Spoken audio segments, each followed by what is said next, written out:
From MTN News, this is Face the State 2020 Vote, the race for Superintendent of Public Instruction. Hello and welcome to a special edition of MTN's Face the State. I'm Jonathan Amberian in Helena. Over the next 4 Sundays, we'll be bringing you debates with the candidates running for 4 statewide offices that haven't received much attention this election season: Attorney General, State Auditor, Secretary of State, and State Superintendent of Public Instruction. This week, we'll begin by bringing you the 2 major party candidates running for Superintendent of Public Instruction. State Superintendent of Public Instruction Elsie Arnson was elected in 2016, the first Republican in that post in almost 30 years. She taught 5th and 6th grade in Billings for 23 years and was a state legislator for 12 years. She is a 4th-generation Montanan, grew up in Billings, and has degrees from Montana State University and the University of Montana. She's been married for 44 years and has 2 daughters and 4 grandchildren. Melissa Romano is a public school teacher in Helena, a mother of 4, and proud union member. She has taught for over 15 years and received various accolades throughout her career. She was Montana's 2018 Teacher of the Year and received national recognition in 2012 as a recipient of the Presidential Award for Excellence in Mathematics and Science Teaching. When she's not teaching, she and her family enjoy hiking and camping on Montana's beautiful public lands. Thank you both for joining us. I will direct each question to one of the candidates. They will have 60 seconds to respond, and then the other candidate will have 30 seconds for a rebuttal. Earlier, we held a drawing to determine which candidate would receive the first question, and it will go to Elsie Arnson. Ms. Arnson, what has your office done to support school districts adjusting to the COVID-19 pandemic? And should students be in classrooms at this time? Jonathan, thank you for that. And this is on every family's mind right now. Number one that our office did was put together a learning course because teachers didn't know how to remotely learn, and making sure that our instruction could continue. It was, yes, the governor closed our schools, but learning continued. So professionally developing our teachers is exceedingly important. Then we brought over 100 Montanans' voices to understand what flexibilities could happen with school closed. We made sure that this was very transparent, and we're very, very proud of the experts at the OPI in transportation, in delivering precious nutrition, in making sure that we have an opportunity of supporting all of our schools, because a mandate and one size fits all doesn't work in Montana. So with that, I'm very proud of our employees at the OPI and the leadership that I have brought to the table because of this very uncertain time. Thank you, Ms. Arnson. Ms. Romano, you have 30 seconds for a rebuttal. Thank you, Jonathan. I do want to comment that and say that safety of our students and teachers is definitely number one, and that would be my priority as state superintendent. I certainly wouldn't be arguing about $75 million that the governor gave to schools or arguing or complaining about a mask mandate. This is the time where the state superintendent needs to show leadership, and putting our students first means advocating for their safety, and that's what I would be doing as state superintendent. Thank you. The next question will go to Ms. Romano. If elected, what would you do to ensure that students are still getting the education they need while the pandemic is still with us? Thanks for the question, Jonathan. If elected, I would continue to do what I've been doing my entire career, and that's advocating for our students and teachers. I am proud to be Montana's 2018 Teacher of the Year, and I am going to take that passion that I have in my classroom with me to the Office of Public Instruction and lead and continue to be an advocate. Our students need an advocate who's going to show up at the legislature and advocate on their behalf. And as the top education official and who has the voice for educators and students in the state, that's what I would be doing. I certainly wouldn't be absent. It's concerning to me that Ms. Arnson has been absent from the legislature in her position as state superintendent. Our kids and families are counting on her, and it's really concerning to me that she's not there and advocating for our students, especially now when we need it the most. Thank you, Ms. Romano. Ms. Arnson, a rebuttal? Yes, of course. These are untruths. And if that's a way that wants to be going out there in a very negative way, The untruth, Montana's deserve the truth. So as a legislator of 12 years, knowing to be part of the body, knowing to make sure that as a champion of education, it's not about arguing with an executive branch that doesn't understand the role of schools. It's about making sure that we have very clear directions for our schools. As I had shared before, one size does not fit all, and mandates don't work. But having experts at the table, making sure that information flows to our school districts, and it is about health and safety of our students. Thank you, Ms. Arnson. The next question will be to Ms. Arnson. You have been superintendent now for 4 years. What do you see as your major accomplishments during that time, and why should the voters of Montana re-elect you for another term? Thank you. You know, I came into this role, and for 30 years, it had been under one guidance, one leadership, and it was very bureaucratic, very heavy government. We've turned the ship. We've turned government to now be a servitude. In other words, we are serving our Montana students, and we're making sure that there's great understanding of what government can do. And I'm very proud of our school safety initiative. I brought that in to the agency, making sure that the legislature understands that school funding must occur. We put it on the governor's desk 6 weeks into this last legislative session because a promise is a promise to our Montana public schools. I've been a champion of public schools my entire life, from my parents being teachers to myself, and as well as the rest of my family. Thank you, Ms. Arnson. Ms. Romano, 30-second rebuttal. Thank you. Yes. You know, I hear what Ms. Arnson is saying, and again, I want to just express my concern. I hear her saying that she has been at the table and that she's advocating for our students, but that's not what I've seen, and it's not what educators across Montana has seen. I think that it's also fair to point out at this point that educators know that Ms. Arnson is not advocating for them. To date, only one Montana public school teacher has contributed to her campaign. She's simply out of touch with what's happening in schools. Thank you. The next question is to Ms. Romano. You want Montana voters to replace the current superintendent. Why do you feel they should make that change, and what would you do differently in the office? Yes, thanks, Jonathan. So first off, you know, the very first thing I'm going to do differently is I'm going to show up every day and work to protect and promote quality public education in our state. Every student in our state deserves a leader at the Office of Public Instruction, someone who's going to show up and advocate for them. So I will be very present at the legislature, and I will be advocating for bills that would benefit Montana students. I will be opposing bills that are detrimental to Montana's public school system. One of the things that I am extremely passionate about is public preschool, and that's one of the things that I will be advocating for right from day one. It's time that we invest in our young learners. We know that when our young learners have public preschool opportunities, they're more likely to read on grade level, graduate high school on time, and make more money over their lifetime. And so that's something I'm going to advocate for on day one. It's time to invest in our young learners. Thank you. And a rebuttal, Ms. Arnson. Thank you very much, Jonathan. Again, Montana deserves the truth. Montana deserves to have that there are facts that are there, and they need to be shown truthful when it comes to being realistic. My truck is the first in the OPI parking lot, and it's the last one to leave. I'm a working 24/7 superintendent. Before the other ones, it was very much bureaucracy. The other thing is making sure that we have realistic vision. Our state budget right now is in peril. We have people that are unemployed. So let's be realistic. And when we ask the legislature, all learning matters across our state. Thank you, Ms. Arnson.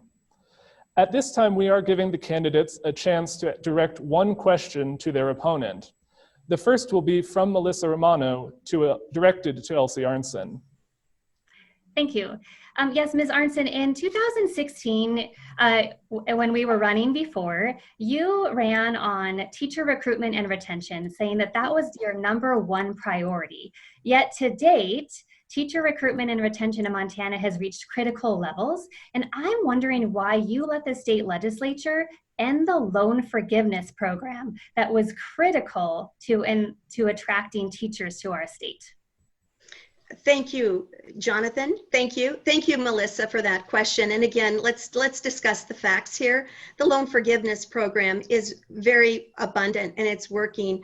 The challenge that we've had is there are multiple partners that are here in teacher retention and recruitment. So I'm making sure that the 120 teachers brand new that came out of our university system have an opportunity to get licensed, and making sure that they are quality in front of our children, because our children, our students deserve the best. And I've put that forward after 23 years of being a teacher, being so passionate about the best, making sure that each student has that quality teacher in front of them. Thank you. Ms. Romano, you have 30 seconds if you'd like to make a brief rebuttal. Thank you. Yes, I'd like to say that I'm just, again, I'm worried and concerned and a little disappointed that you weren't present at the legislature to advocate for our students and our teachers about this loan forgiveness program. I want all children to have a quality educator at the front of the classroom. And the loan forgiveness program would have just done so much to attract and keep our teachers in the classroom. You can count on me as state superintendent to show up every day and be a true advocate for all Montanans. Thank you. At this time, we would allow Ms. Arnson to direct a question to Ms. Romano. Thank you, Jonathan.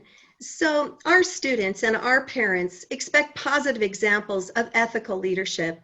And so during my time in the legislature and my past 4 years as state superintendent, I focus on a positive vision of putting our students first and supporting our families. However, you, Melissa, and your political allies have focused on political negative hits against me, full of hateful criticism and an untruthful agenda that is tearing down rather than building up a positive message. So Melissa, as a fellow teacher, why are you a schoolyard bully? Ms. Arnson, thank you for the question. I'm so sorry that you feel like that, but I do have to say facts are facts. And I have been disappointed watching you in the last 3.5 years not step up to the table and be a leader, especially now when we need you to be a leader the most. You've been absent from critical conversations. You have voted against, when you were in the legislature, you voted against things that I just can't sit back and watch. And in your time as state superintendent, you're not showing up for kids, you're not advocating, and you're not leading. I am counting on a leader to actually step up for our kids. When I'm state superintendent, I can't wait to wake up every day and work to ensure every student in our schools has the resources they need to learn. That's the job of the state superintendent. It's far more than what you've made it, and I can't wait to step into this job. Thank you, Ms. Romano. Ms. Arnson, rebuttal? Yes, again, we are talking about being a positive, having a positive vision. She seems to be more, and Melissa, you seem to be more of tearing down rather than building up.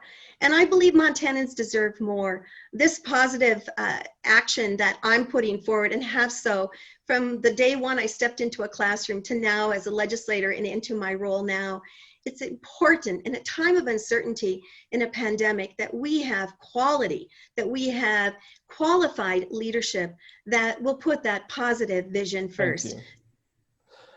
At this time, we will return to our normal questions, and we will ask a question now of Ms. Arnson. Do you support the tax credit program that could go toward benefiting private religious schools that was recently upheld by the US Supreme Court? And do you think this type of program should be expanded?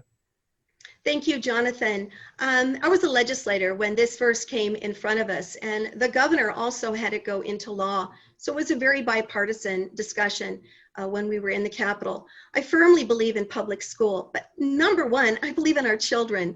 Our children flow in and out of all systems across our state, from homeschool to public to private.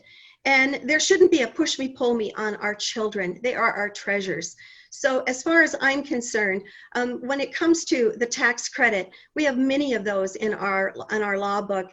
The highest court of the law spoke. It is something that is law at this point. And as far as I'm concerned, supporting our Montana students, wherever they might be, is my mission. Supporting public teachers, public schools is also a heartfelt mission of my own. Thank you. Ms. Romano, a rebuttal? Yes.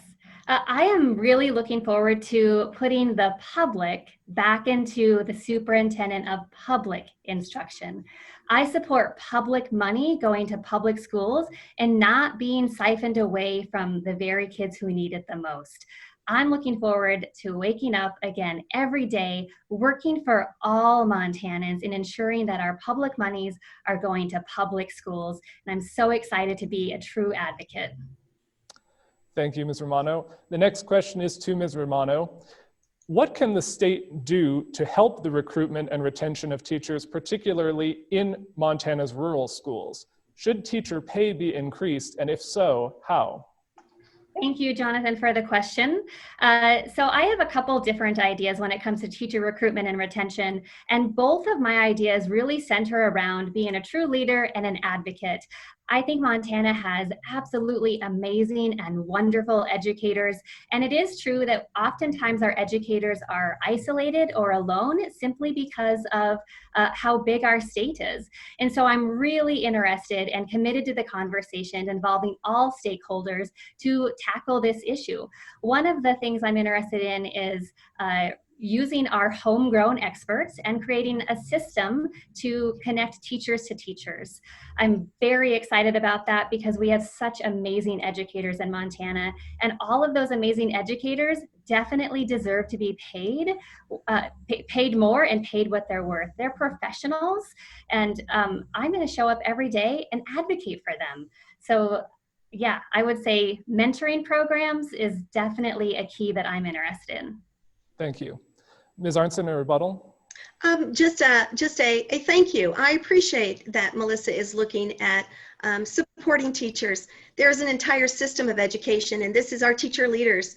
I do know that the entire system has to do with our school board members as well. So it's looking at the whole picture, not just as those courageous teachers right now because of where we are in this time of uncertainty, but supporting teachers, supporting the entire system that comes from the legislature, making sure that that promise of those precious tax dollars flows equivalently to our schools. But let's put everything onto our students. Thank you. Thank you, Ms. Arnson.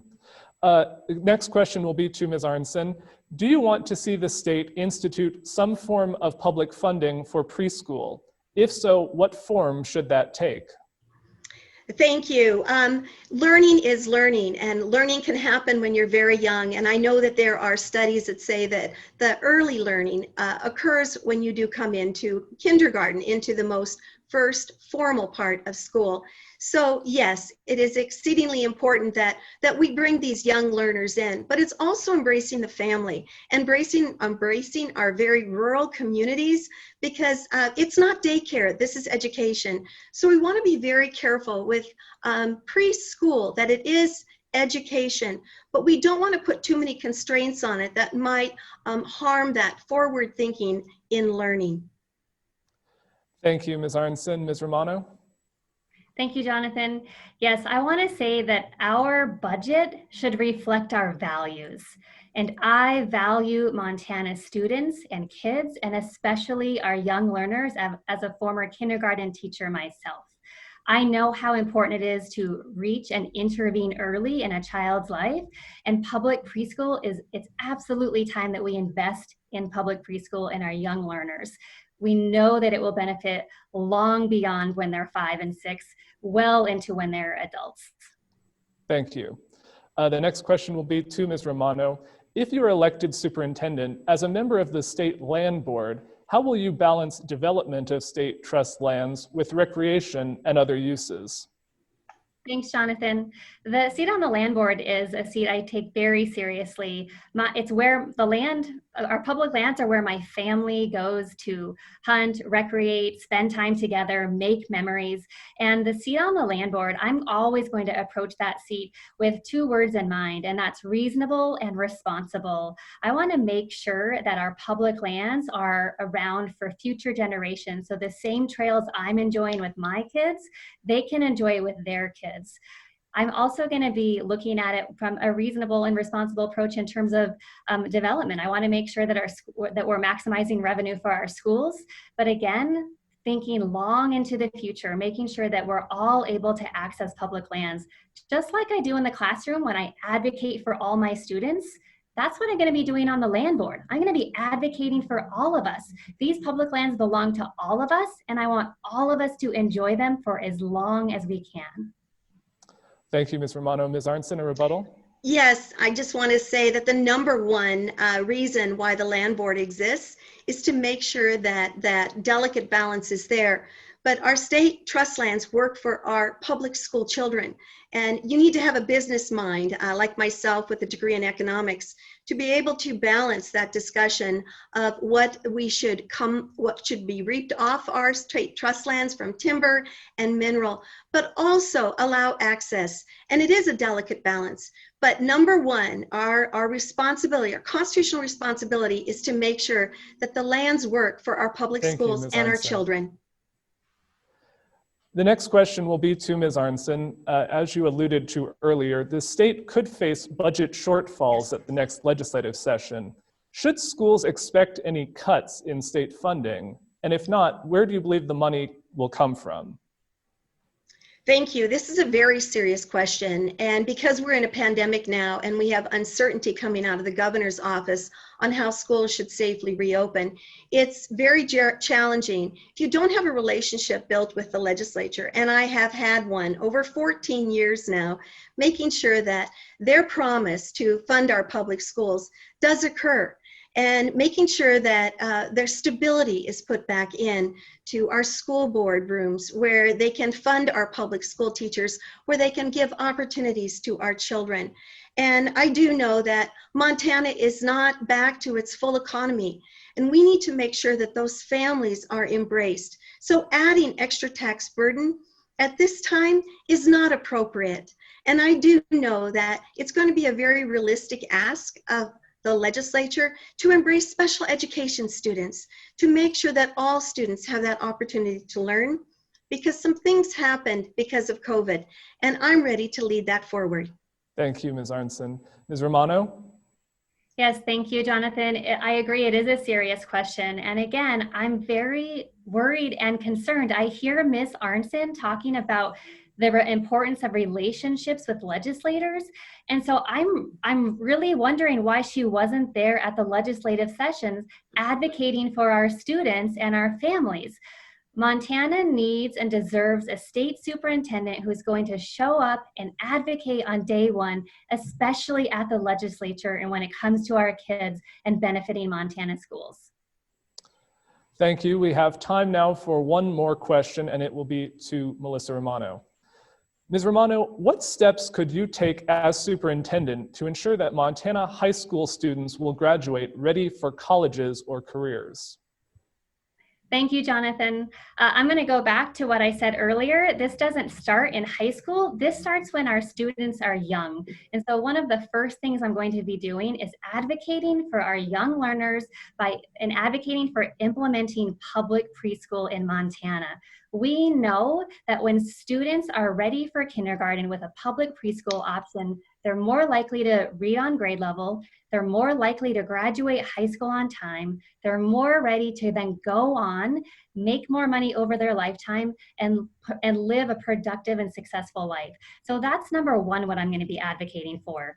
You can count on me, no matter what. I'm going to be advocating for programs, educational programs that benefit Montana students. That's what I've been doing my entire career as an accomplished educator. It's what I'm going to continue to do in the Office of Public Instruction. We need a leader at the Office of Public Instruction, and I'm looking forward to restoring leadership to the office. Okay. Thank you, Ms. Romano. Ms. Arnson? Yes, Jonathan, we have an initiative that I began 4 years ago, and we're working through it into middle school. It's called Montana Ready.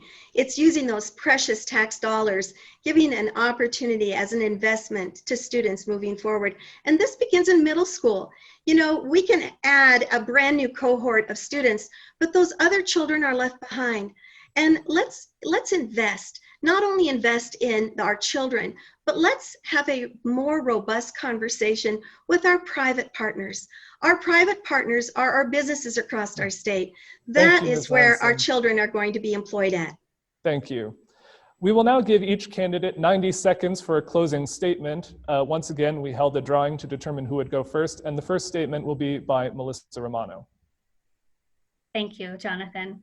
I want to say thank you to MTN for the opportunity to be here, and thank you for everyone watching and tuning in to hear about why this race is so important. I'm not a career politician. I'm a mom, I'm a union member, and I'm a very proud public school teacher. Teaching isn't just a job to me, it's my life's work and my passion. And I'm running for state superintendent because I can think of no better job than waking up every day to advocate for our children, and I would be honored to have the chance to create a better future for all of our children in Montana. This is a critical time in our children's lives, and now more than ever, our students, our families, our teachers need support, and they need a state superintendent who's going to show up every day to be an advocate and a leader. As your next state superintendent, I will support families and invest in education programs that lift up our economy.